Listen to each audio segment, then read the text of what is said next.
And as calm as you were about 9/11, I remember how concerned I was when we couldn't find you for several days. It took a while to know you and Rita and Gotham were all safe. One other thing happened that day. I wrote an article, actually two. The first one I published the next day, and then the second one came out a couple weeks later. And the article basically articulated my renewed commitment to focus more intently than ever on creating a world in which terrorism wouldn't be possible. Now, I don't think it's possible to create a world in which individuals won't do terrorist things. I don't think we can know or try, even frankly, to stop every suicide bomber. But what I firmly believe, I'm absolutely certain beyond any shadow of a doubt, is that we can eradicate the conditions, the seed beds that give rise, that support the possibility of terrorism. I believe today, and I've said this many times in public, so I'm sharing it with all of you, I have never heard of, I have never seen, I have never read about or experienced any problem on the face of the earth for which we don't have the current technology and the current resources to solve it. I repeat, we have the current technology and the current resources to solve it. So that really raises an interesting question. Why don't we? Out of appreciation for Deepak's affection for the poet Rumi, he raised an interesting similar question when he asked, we were born with wings, why don't we fly rather than crawl through life? So we're sort of crawling through a mess now on a whole lot of levels. And I would like to share with you that my response to Malika's intention, the very final question she asked is, what is your intention for the world? And for those of you who know me, my intention is quite clear, and I mean this very, very literally. It is to create heaven on earth. And I firmly believe anything less than that is beneath what we are capable of a human species. We started the conference with an enormous amount of science, and I'm a very big fan, as some of you know, of science. But what really got exciting to me was as we started to look at the differentiation between science and consciousness, and the genius of this conference, and why it is so vital that it continue, is that this is the one place that Deepak has brought together people of an incredible scientific capability, because of his scientific capability and appreciation and his curiosity, and people who also have an incredible sense of heart and wisdom, the sages. By bridging these two, we get to explore something that is the stuff of the universe. And there's another poet that Deepak and I have a great deal of affection for, a man named Tagore. He said that, and think of this now in the context of the cosmology that Joel started with and where we are at this moment, having come through staring in the eye of terrorism, and I'm going to list a couple other things in a moment, that seem to be so intractable, so threatening, so overwhelming as to cause us to question our basic society, our basic nature, to very question our own humanity. Here's what Tagore said about it, because I think he was trying to give us the answer. When he identified the most central element that we can all look at, he said, love is the only reality, and it is not a mere sentiment. It is the ultimate truth that lies at the heart of creation. That lies at the heart of creation. I submit to you that the cosmology we are all trying to define is a cosmology of love, and what we're trying to do is to learn its applications. To me, as we learn those applications, here's what we are capable of creating. I'm going to list 8 things, and by the way, it's fascinating. For those of you who saw the program, I wrote this, I don't know how many weeks ago, not knowing that either of the 2 speakers that would have preceded me would be talking about water. The question that came was, what would it look like? Rinaldo, what does heaven on earth look like? And here's what I think at a minimum. I'm going to list 8 things. I've done some focus group testing. There are actually two more I could list, but I could not get 100% unanimous agreement on those two, so I'm not including them. I'm only going to give you the 8 things that 100% of the people in every focus group, I've done this in several countries now, all agree. These are what we would call basic human rights. And when we achieve them, then we will have achieved heaven on earth. Here's what those basic rights are. None of you will disagree. Every human being, by reason of their birth, is entitled to an adequate supply of potable water. Period. By the way, the 1.2 billion number who don't have it right now that you heard about earlier, number was climbing even while you were sitting here. Secondly, an adequate supply of food. You heard this statistic yesterday. Over 2 billion people live on less than $1 a day, and I think that number is climbing. Adequate shelter. I don't think I need to tell you what just happened. There was a town called Marysville, Ohio, 4 days ago. It doesn't exist today. Not to mention what we would call inadequate shelter in all the developing regions of the world. Adequate clothing, adequate medical care, adequate non-gender biased education, clean air to breathe, and a healthy biosphere within which to live.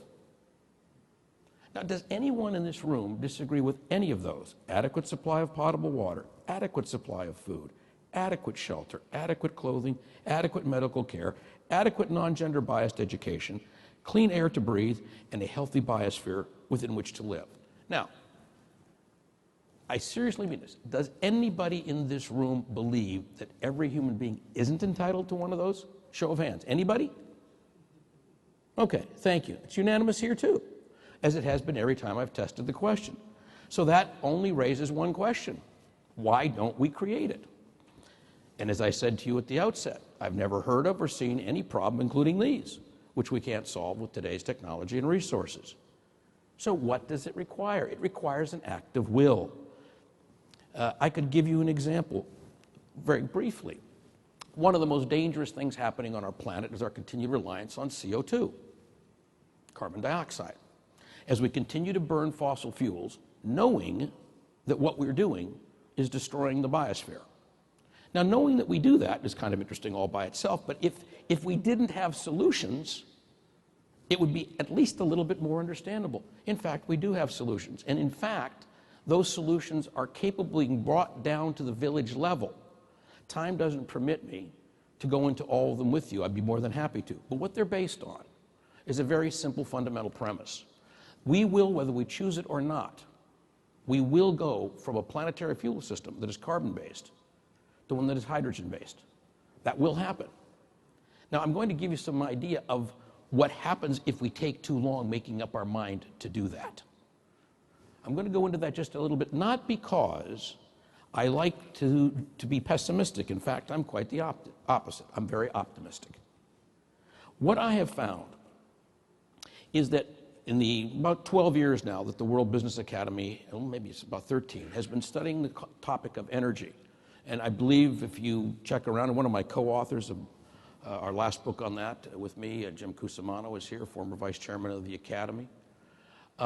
In the years we've been looking at this question, and we continue our research to this day, and you heard Satish talk about it the other day, that we have more geothermal, wind, solar, and biomass potential that we can today convert at economic rates. We can actually do it cheaper than burning gasoline. Cheaper. I invite any of you who want to know the details of that, how it works, where it works, how it works in various countries, various regions. More than happy to share it with you. Just go to worldbusiness.org and get a hold of us. We'll be happy to bring you into the party. Part of what we do in the Academy is we help people identify basically the industries of the future, the sunrise industries, not the sunset ones.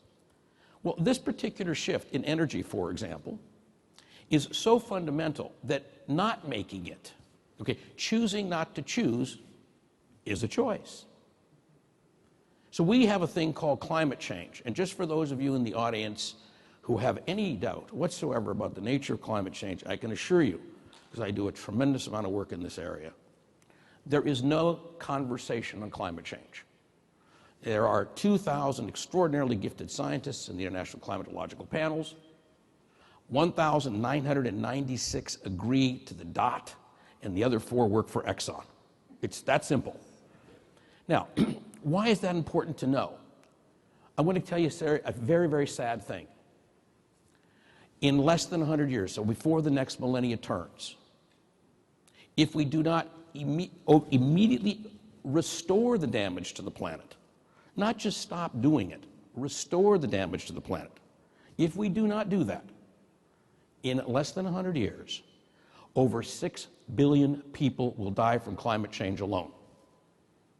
For those of you who saw the film, An Inconvenient Truth, and it was a well-done film by Al Gore, or read the book, the good news is he tried to do a wake-up call. I call it my Paul Revere speech. The bad news is he sugarcoated it. It's actually worse than what he wrote about. Now, my purpose today is not to go into the whys of that. I do enjoy, however, for those of you who know me, I thoroughly enjoy sharing my conclusions at the most minute level of detail you would like. Time doesn't permit that today. All I can do is lay out to you the challenge that if you do the kind of work I've done for almost 15 years, you will come to a similar conclusion. Fortunately, the World Business Academy has done that work for us. So what we can do now is look at how do we create economic opportunities today that are superior and less expensive in the marketplace than fossil fuel. You heard a good, Kevin McGovern gave you a good example. We now know, because you were sitting here, we can produce clean water at the end user for 1/3 of the cost of building industrial plants. What did he do? He decentralized waters. That's what he did. And the savings are enormous. You heard that if the nature of cell phone proliferation of 87% of the population of the globe, what did it do? Do you realize if we needed to put a phone at the end of a copper wire, which is what we thought up until just a few years ago, that number of telephones in the world wouldn't be 87. It'd be back at the 27% it always was. So decentralizing, using the technology to leapfrog the limitations of the prior area systems is what does it. In a similar vein, you will never get to the place where we shift the planetary fuel system, which, by the way, is the most complex system on the planet. You will never shift it if you believe in the grid. You have to create energy where you use it, just like you have to create clean water where you drink it. Again, time does not allow. We have a great book on the subject, Freedom from Mideast Oil, and we do endless papers after papers after papers on the subject. We started writing 2 years ago about the idea of wind to hydrogen. And I was delighted. In August of last year, the German corporation Siemens announced that they would forevermore abandon all forms of nuclear energy, a wise decision. Fukushima, as all of you know, continues to erupt today. It isn't over yet. Every day it's going off. Now, in addition, on September 29th of last year, 1 month later, they came up with their new program to replace nuclear. And they said the future of Siemens is going to be in converting wind to hydrogen. So when I say to you that these technologies exist and are cheaper, I can tell you, for example, I just completed a very thorough study of a 200 megawatt wind farm, which can produce and deliver hydrogen to Chicago for the equivalent of $3.25 a gallon of gas. That's a verifiable number. And you say to yourself, well, why wouldn't everybody want it that way? Well, the answer is volition. Now, there's some technical issues, too, I don't want us to gloss over. The fleet that we have on the road, how we convert that fleet, and a variety of other factors. But I wish for you to take from this conversation, if nothing else, those who know me, and I've had the good fortune that Deepak's been in the Academy for 18 years now. We've done these things all over the world. And what you will know is that when we say something in the World Business Academy, we've actually done a whole lot of homework. So I am not a Pollyanna, and I am not a pessimist. I'm a realist. So when I say to you that we have this challenge of climate change, where 6 billion people will die in less than 100 years. And by the way, the dying off is already happening. If you're not sure of it, ask the 300,000 environmental refugees from the city of New Orleans who still haven't gone back home and never will. Or ask the millions who died in the Swat Valley of Pakistan that lived for 10,000 years next to a river that became a lake overnight. Or ask the people in 14 states in the United States of America that 4 days ago saw a tornado of force 4 touch down and stay on the ground for 50 miles. That's unheard of, particularly this early in the season. Okay? So if people don't get that Mother Nature's now realigning how it deals with us, what I'd like you to think of us is we have become to the planet a bit of an infection, and the planet is developing a fever. And the problem with this fever is that the damage we did has accelerated so badly that it's now feeding on itself. The off-gassing of methane from permafrost is now beginning to exceed the damage being done to the planet by CO2. Meaning if we went to zero CO2 emissions tomorrow morning, which we won't, our emissions tomorrow will be higher than they are today. If we went to zero emissions, it's too late. The planet's still going to eradicate the infection. That's us. So what do we have to do? We absolutely cannot talk about slowing the rate of CO2 emissions. It's time now to talk about something new called global reconstruction. And that's what I wrote about the day after 9/11. So what does global reconstruction look like? It looks like a global Marshall Plan. It looks like a way where we look at the problem we have, this infection we've created. And you know, Rumi had this other great quote because it fits so perfect here. If you think of climate change and the destruction I've just described as a horrific wound on humanity, his quote was, in fact, to value the wound, because the wound is the place where the light enters in. So into this wound called climate change, the light is called the Global Marshall Plan. Here's what it looks like very briefly. In 1946, George Marshall, the most famous American after World War II, he literally was the person who had to hire and maintain and organize all the generals and staff. He was the chairman of the Joint Chiefs of Staff from 1939, took the office 2 months before Poland was invaded. By one vote, and one vote only, and then only because they decided not to call it the Truman Plan, the Marshall Plan was passed by one vote in Congress. The promise George Marshall made was that if we do this, it might just be that we will not have to go to war with Germany or Japan again for many, many, many decades, and perhaps never. Who knows, he said, they might even one day become our friends. As all of you sitting here know, the two most steadfast friends the United States of America has are Germany and Japan. In 1946, when the Marshall Plan was introduced, you need to know that the ratio of debt to GNP was the highest it's ever been in the history of the United States, oh, and by the way, higher than it is today. But if you look at the period from 1946 to 1966, 20 short years, a level of wealth was created in the United States and in the rest of the world, which created so much wealth in the United States that we today are still riding on the coattails of that success. I'd like to make a statement, and this is not hyperbole. This is actually my honest and sincere belief as both a scientist and an economist. We could create global wealth that would be 10 times the magnitude of what was created between 1946 and 1966 if we adopted a global Marshall Plan. At that point, we did it because we thought it was something that would be extremely useful to rebuild and avoid a war. Today, we need to do it because we know it's possibly the one thing that will stand between ourselves and the permanent alteration of humanity as a species. I can assure you, 100 years from today, the planet will be here. The question is, in what form will humanity? I'd love to go on at greater length. I'm going to just tell you one story, and then I'm going to end with a quote. The story is this.